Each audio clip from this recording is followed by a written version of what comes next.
বল। একটা উপদেশ দেব।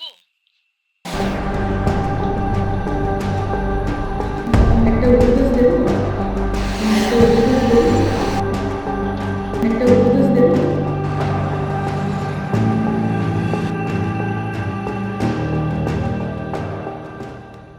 এখন না আমার কোনো উপদেশ ভালো লাগে না। এত মানুষ আমাকে এত উপদেশ দিয়েছে, এখন উপদেশের কথা শুনলেই আমার দম বন্ধ হয়ে আসে। আমার বারবার মনে হয় যে আমায় উপদেশ দেবে তার দমই আমি বন্ধ করে দেব।